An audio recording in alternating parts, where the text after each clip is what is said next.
अगर मैं आपको हकीकत बता दूं तो इस मुल्क में भौचाल आ जाएगा। देखें, काफ़ी अरसे से मईशत पर प्रोग्राम करता हूं। कुछ फैक्ट्स मैंने ऐसे बताए जिनके बाद मुल्क की मईशत के अंदर अजीब सी खलबली मच जाती है। लोग मुझे कहते हैं, अली भाई आप प्रोग्राम में ये ना कहा करें। तो मैं उन्हें कहता हूं, यार कि मेरी आवाज़ आखिर कितनी बुलंद होगी कि मैं अगर कुछ कहूँगा और उससे मुल्क की मईशत हिल जाएगी। उन्होंने कहा नहीं, जो लोग कारामद हैं, जो लोग मुल्क में फ़ैसले करते हैं, वो आपकी बात सुनते हैं। सब लोग आपकी बात नहीं सुनते, लेकिन वो लोग आपकी बात ज़रूर सुनते हैं जो इस मुल्क में फ़ैसले करते हैं। तो अली नासिर की बात फिर अल्लाह के करम से, इसमें मेरा कोई कमाल नहीं, सब मेरे रब का कमाल है कि मेरी बात वो लोग सुनते हैं जो इस मुल्क के फ़ैसले लेते हैं, चाहे माशी हों, सियासी हों, इंतज़ामी हों। यह बात एक फ़ैक्ट है, मैं आपको बता रहा हूँ। और इसकी पहचान सबसे पहले ये होती है कि आपका दुश्मन भी आपकी तारीफ़ करे या आपका चर्चा करे। इंडिया पाकिस्तान का सबसे बड़ा दुश्मन है दुनिया में। और आप देखें, पाकिस्तान का कोई एंकर इतना मशहूर नहीं है इंडिया में जितना मैं मशहूर हूँ। पता नहीं क्यों, ये मुझे आज तक समझ में नहीं आई। तो दुश्मन जिसका एहतराम करे, दुश्मन जिसका चर्चा करे, इसका मतलब है उसकी शख्सियत में कोई ना कोई कमाल है। नऊज़ुबिल्लाह, इसमें मेरा कोई कमाल नहीं है, ये सब मेरे रब का कमाल है। अब आगे चलते हैं जनाबे वाला, मुल्क की मईशत की हकीकत। देखें, इस मुल्क में दया, पता लगाओ कुछ तो गड़बड़ है।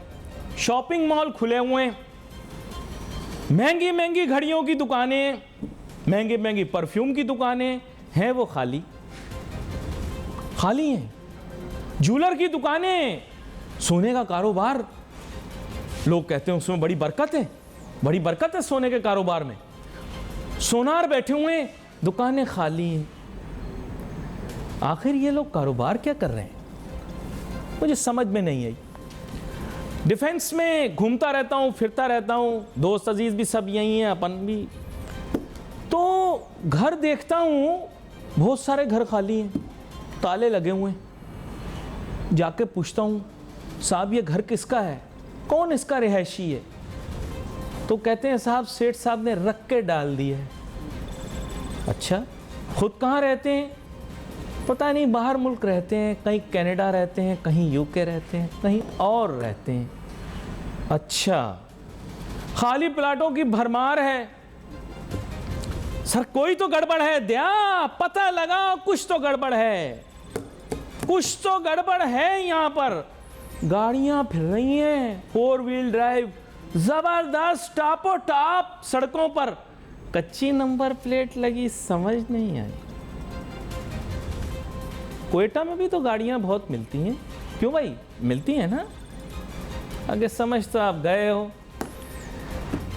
अब कहानी लाए डॉलर पर। कल एक फिल्म देख रहा था, फिल्म थी हर्षद मेहता के मुतालिक, जिसने पूरा हिंदुस्तान बेच खाया।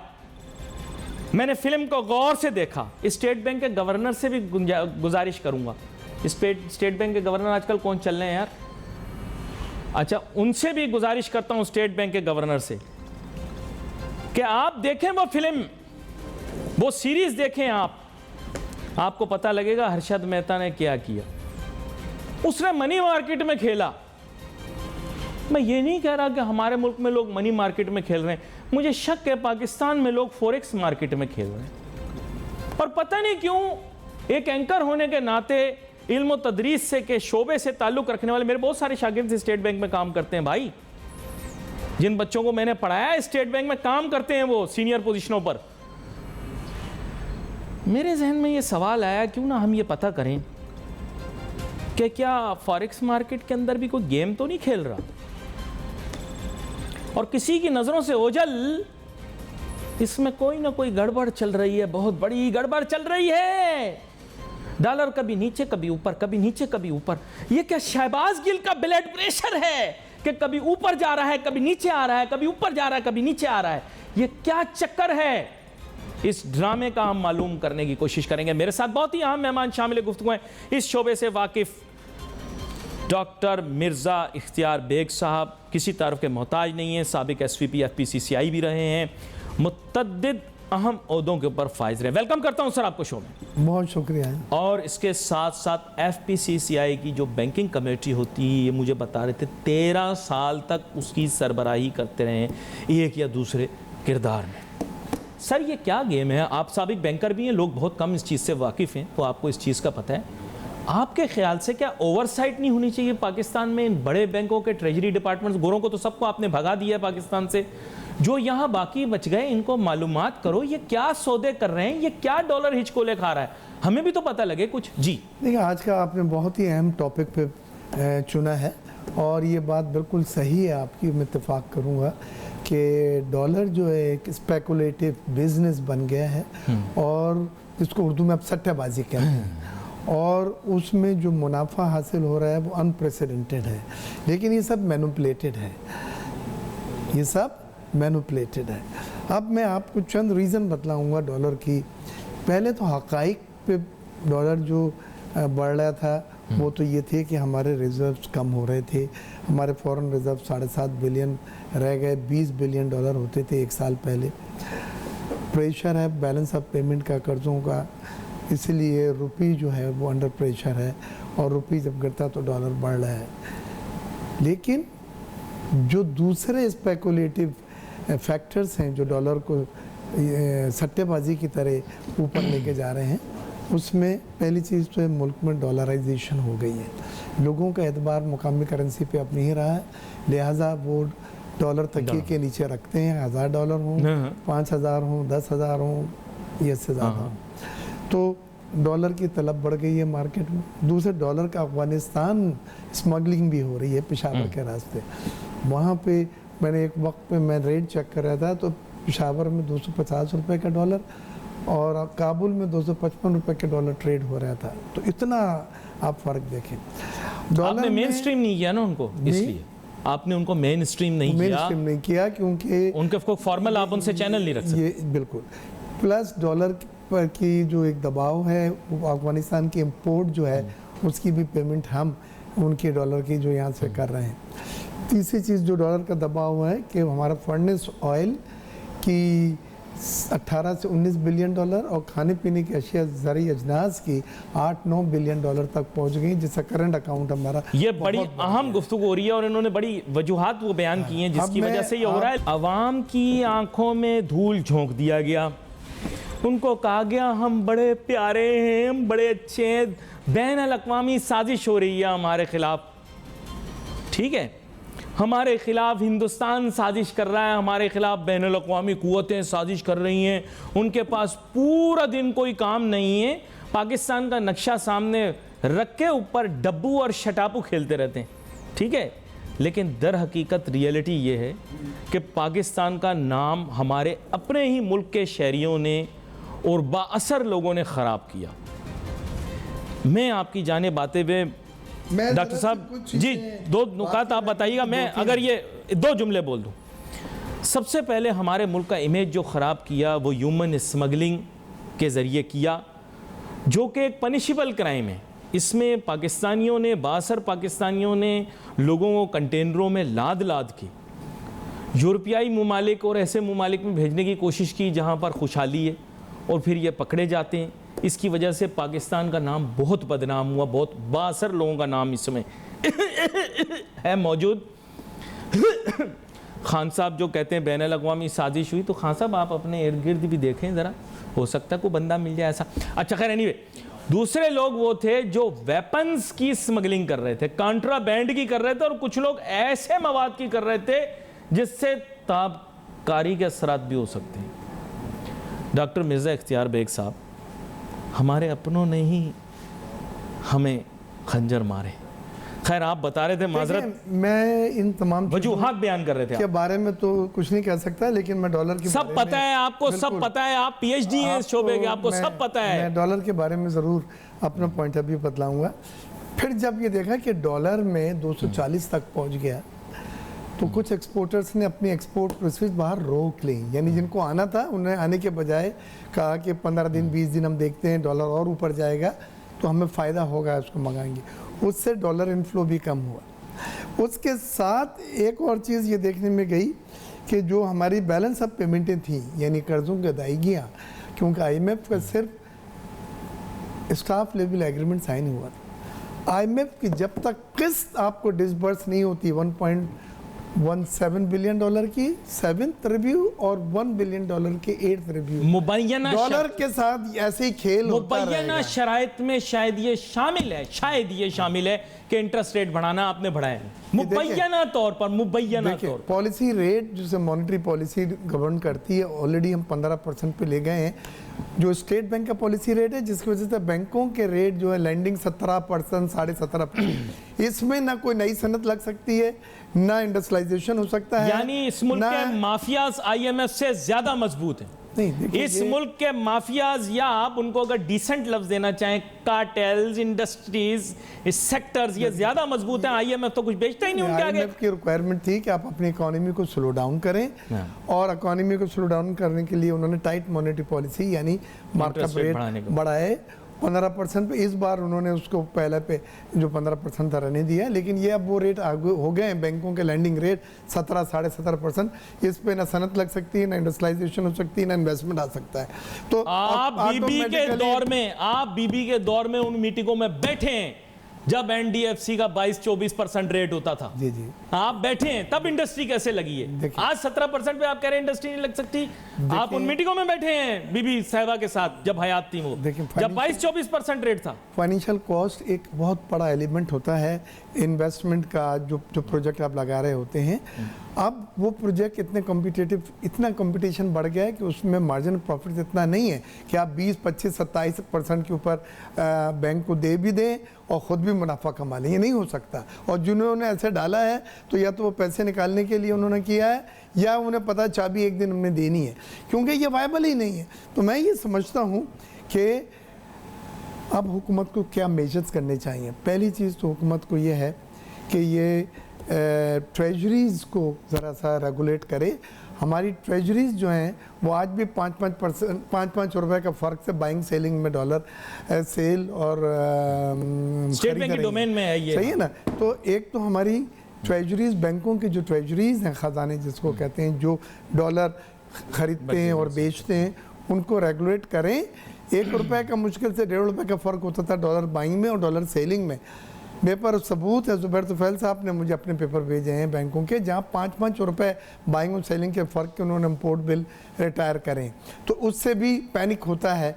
दूसरी चीज़ ये है कि मार्केट में मैं आज ये बोल के जा रहा हूँ आपको कि जिस दिन IMF की किस्त डिसबर्स हो गई, उसके 1 हफ्ते में हमें $6 billion world bank, Asian development bank, Islamic development bank से मिलेगा। उसके 3 दिन के अंदर हमें दोहा से 2 बिलियन, सऊदीया से 1 बिलियन और UAE से 1 बिलियन हमें मिलेगा। और ये फंड जो शॉर्टफॉल है IMF की जो अब एश्योरेंस दे दी है हमारे दोस्त ममालिक ने, जैसे आएंगे $16 बिलियन के रिजर्व आप मेरा आपसे एक आखिरी जुमला, 16 बिलियन जिस दिन होंगे $205 पे आ सकता है इंटर बैंक में। लिहाजा मेरे लोगों का एडवाइस है कि सट्टेबाजी में ना पड़े, हाथ ना जलाएं। और IMF की 29 तारीख को बोर्ड मीटिंग है, 2 दिन में डिसबर्स हो जाएंगी उसकी जो किस्तें हैं जो हमें मिलनी है। उसके बाद आपका जो रिजर्व्स हैं जो 7.5 बिलियन पे आ गए, ये बढ़ के 16 बिलियन के आसपास पहुँच सकते हैं। और ये मैं नहीं कह रहा, ये गवर्नर स्टेट बैंक साहब जमील हुसैन साहब का और मुर्तज़ा साहब जो एक्टिंग गवर्नर थे उनका कहना है। अच्छा, एक वजाहत मैं कर दूं यहाँ पर, क्योंकि हमारे इंटरनेशनल रिलेशंस फिर पाकिस्तान की बेवकूफ़ सोशल मीडिया एक्टिविस्ट की वजह से हमारे साथ उनके रिलेशनशिप ख़राब हो जाएंगे अरब ममालिक के साथ। मैं एक चीज़ वाज़े कर दूं कि अरब ममालिक के हुक्मरान हों, शुरफा हों, ओहदेदारान हों, वो चप्पल नहीं पहनी होती उन्होंने, वो इसी तरह के जूते पहनते हैं जिनके स्ट्रैप नहीं होते। मैं एक वाज़े कर दूं एक चीज़ कि अरब ममालिक GCC के ममालिक के अंदर सैंडल ही पहनते हैं स्ट्रैपलेस, चप्पल नुमा सैंडल पहनते हैं, स्ट्रैपलेस होती है, यही उनका ऑफिशियल ड्रेस है। अगर आपको नहीं पता तो आप फिर एक बहुत ही बड़े अक्लमंद इंसान हैं, यानी कुछ ज़्यादा अक्लमंद है। समझ गए ना आप कि आप क्या हैं? बस आप वही हैं। वैसे हर्षद मेहता को भी एक जर्नलिस्ट सुचेता नहीं गिराया था, लेकिन मेरा ऐसा कोई इरादा नहीं। मैंने तो यही सोचा है सबके साथ बना के चलना है। खैर, ये डॉलर पर बात हो रही थी। बेग साहब, इसको ज़रा कंक्लूड करते हैं ताकि मैं मईशत पे बात करूँ अब।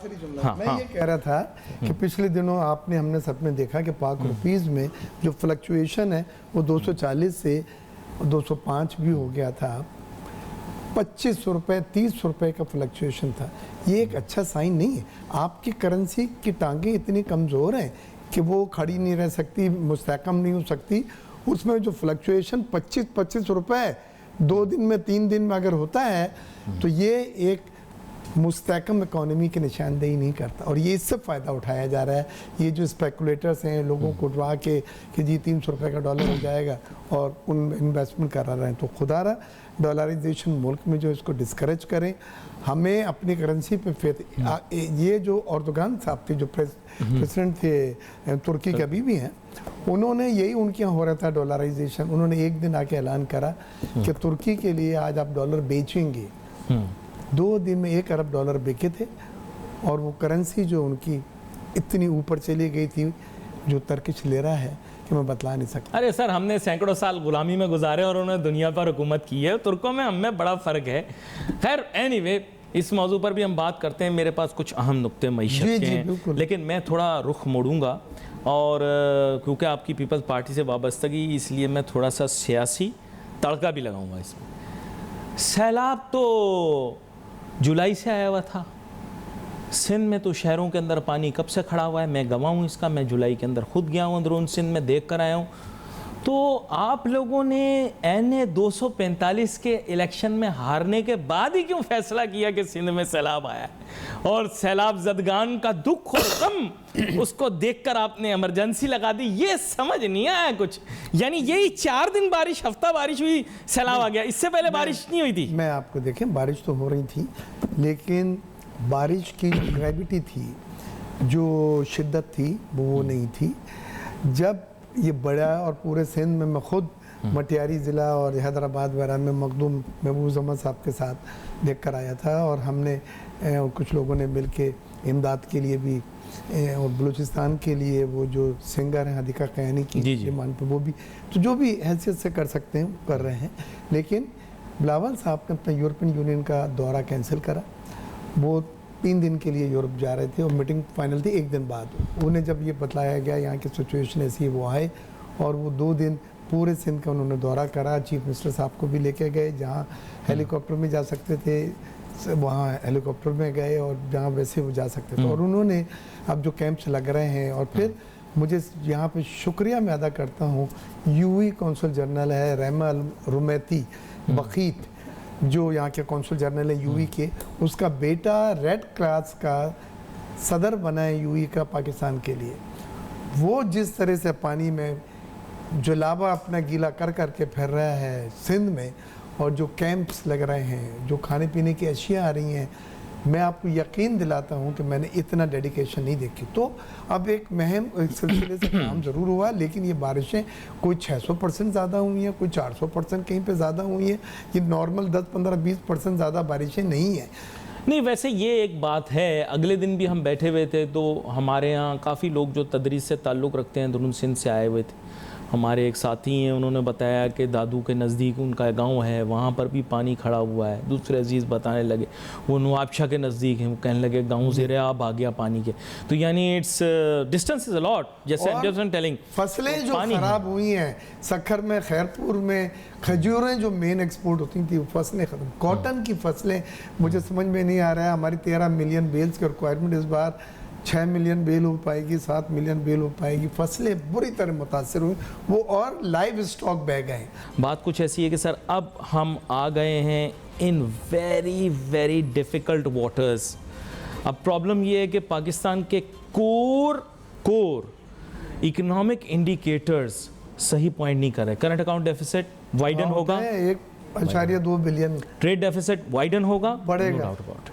हमारी एक्सटर्नल डेट बढ़ेगी, हमारी लोकल डेट, ये मैं इसी हिसाब से कह रहा हूँ कि you have been a banker yourself also and you know things from inside out.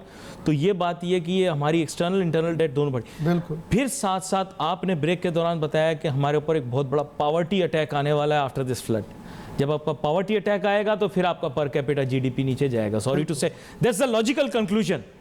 और अगर एग्रीकल्चरल इंपैक्ट होता है, फसलें सब धुल गई हैं, लाइव स्टॉक सब धुल गए हैं। कॉटन की फसल जो 13 मिलियन बेल होती है वो मुझे नहीं लगता 6-7 मिलियन बेल भी मिल सकेगी। खजूरों की फसलें, शक्कर, जीडीपी इंपैक्ट होगा, ऑफ कोर्स जीडीपी पे भी असर पड़ेगा, महंगाई भी बढ़ेगी, अफरातज़र भी बढ़ेगा और बेरोजगारी बढ़ेगी। तो ये सब चीज़ें आने वाले वक्त में प्रेशर देगा। तो गोरे सही कह रहे थे कि क्लाइमेट चेंज आपके जीडीपी के ऊपर इंपैक्ट करेगा। बिल्कुल, ये क्लाइमेट चेंज की एक खूबसूरत मिसाल है कि कराची में 2 महीने से बारिशें हो रही हैं। आपने कभी सुना था?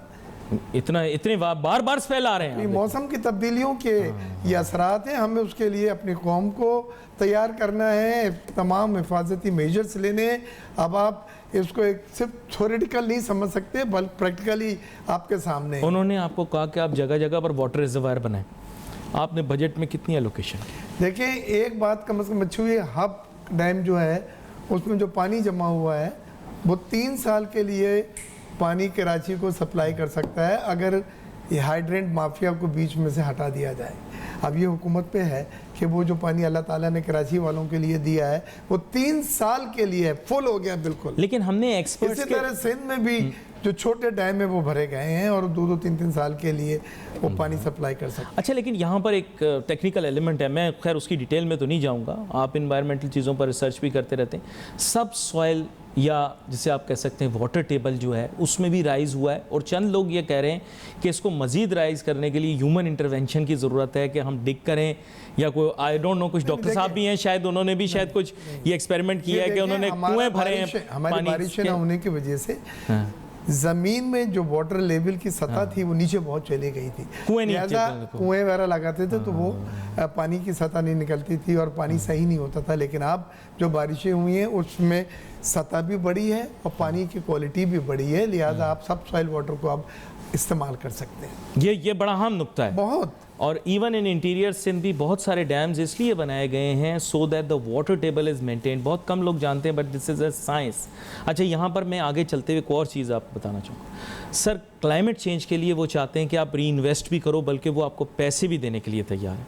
आपको पता है बिलियन ट्री सुनामी को उन्होंने काफ़ी पजीराई भी मिली बैनर को, और वो आपको कुछ आप मांगेंगे तो नोटू भी देंगे आपको।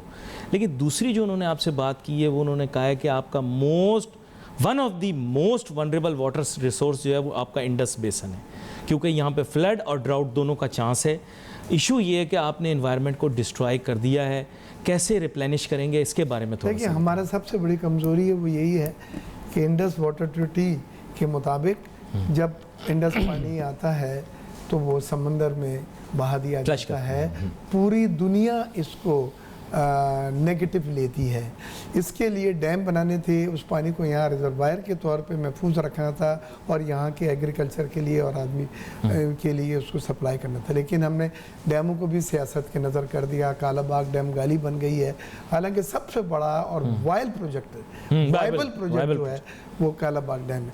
तो जब हम मीडिया से बातें करते हैं तुमने पानी छोड़ दिया, तुमने तो उसने, भाई आपने इस पानी को रिजर्व करने के लिए रिजर्वायर नहीं बनाया, ये तो आपका कसूर है। तो ये हमारी कमजोरी है और उस पर जब भी बात होती है हमें बैकफुट पे आना पड़ता है। अच्छा, there is another way also, I don't know whether you have heard of it or not, but during Musharraf साहब टाइम, प्रोग्राम देख रहे हैं मुशर्रफ साहब, देयर वाज अ स्कीम कि जो ज़मीनें इस वक्त रिवर फेड नहीं है या कैनाल फेड नहीं है, आप कैनाल्स बिल्ड करके इस पानी को जो आप फ्लश करते हो सी में, आप भले फ्लश कर दो लेकिन कैनाल्स के ज़रिए उन जगहों पर पहुंचा दो जहां पर अभी पानी नहीं है। देखिए, उसके लिए 2 मसले हैं। एक तो ये बताया गया था कि इसमें पता नहीं 23% पानी सिर्फ जो है आप डाइवर्ट कर सकते हैं, बाकी पानी वैसे ही फ्लैश होगा। दूसरी चीज़ इसमें जो मैं आपको बतलाऊं कि पाकिस्तान के पास खुशकिस्मती के दुनिया का सबसे बड़ा आपाशी निज़ाम मौजूद है, कैनाल सिस्टम है हमारा, गोरे ने बनाया था, जो उस वक्त का बना हुआ है और वो हमारी जो एग्रीकल्चर की समझ लें बैकबोन है। लेकिन उस कैनाल सिस्टम में भी हमने जो उसमें मिट्टी जमा हो जाती है, उसके सिल्ट वगैरह नहीं है, सिल्ट वगैरह के लिए कोई वाज़ेह प्रोग्राम नहीं है, फंड नहीं दिए जाते, तो वो हम उसको भी इतना मौसर तरीके से इस्तेमाल नहीं कर रहे हैं। तो ये मतलब इस पर वर्क करने की ज़रूरत। बिल्कुल, नेशनल लेवल के ऊपर इस पर इमरजेंसी क्यों नहीं लगाई? आपके मुल्क के अंदर 1.5 तिहाई यानी about more than a decade कोई तकरीबन तीन दफा सैलाब आया है। मैं करेक्ट? 3 दफा। तमाम कॉलमों में मैं आपको भी भेजता हूँ मंडे के मंडे, ये कहा है कि अब वक्त आ गया कि आप अपने एग्रीकल्चर सेक्टर को रिवाइव करें। और एग्रीकल्चर सेक्टर हमारा वो था जिसमें हम पूरी दुनिया को ये शुगर, ये गेहूँ, ये दालें, फर्टिलाइज़र, ये सब चीज़ें एक्सपोर्ट करते थे। आज हम इंपोर्ट करने पे मजबूर हो गए। उसको दोबारा खुद कफील बने, हम एक्सपोर्ट करें। और एग्रीकल्चर सेक्टर वो सेक्टर है जो बाबाए कौम ने हमको एक ख्वाब देख के दिया था, ज़राई सनती पाकिस्तान का, यानी ज़राअत से सनत और एक्सपोर्ट। तो आपने ज़राअत को भी छोड़ दिया है, सनत भी आपके सामने है, आप चले गए सर्विस सेक्टर में, मुल्क को ट्रेडिंग स्टेट बना दिया। Just one more query. Ancient जो आप समझें कि जो यहाँ का पोर्ट सिटी था वो या तो दीबल था या भंबोर था। In between the water is clean. Why I am saying water is clean? Because in Karachi we cannot install a desalination plant because there's too much sewage in the water. In other words, गंद बहुत है पानी में, गलाजत बहुत है। Over there the water is clean. I think it is high time कि divergence जो water board भी पानी की स्टोरेज कर रहा है, इट्स अराउंड ओवर देयर। खैर इस मौजू के ऊपर मैंने आपने बात करनी है इसलिए अगली दफा। ज़्यादा तकलीफ चीज़ है वो A4 का प्रोजेक्ट है हाँ। कि जब वो 3 साल के बाद मुझे एक मीटिंग में बुलाया गया और उस दिन ये डिसाइड हुआ कि इसको हम रोक रहे हैं और हम रिविजिट करेंगे इसके रूट को, रूट में गलती है। और पीर बाबा को पानी मिल रहा है, पीर बाबा को पानी मिल रहा है, बाकियों को नहीं मिल रहा है। के लिए बहुत अफसोसनाक बात थी कि 3 साल के बाद जब वो वेट कर रहे थे कि पानी जो है नलों में उनके आएगा, कहा गया कि हमने प्रोजेक्ट रोक के रिविजिट किया जा रहा है। आपकी आवाज़ और मेरी आवाज़ अब नाजरीन तक नहीं पहुंच सकेंगे। We wait for message on Facebook. Ali Nasir हमारी टीम को इजाज़त।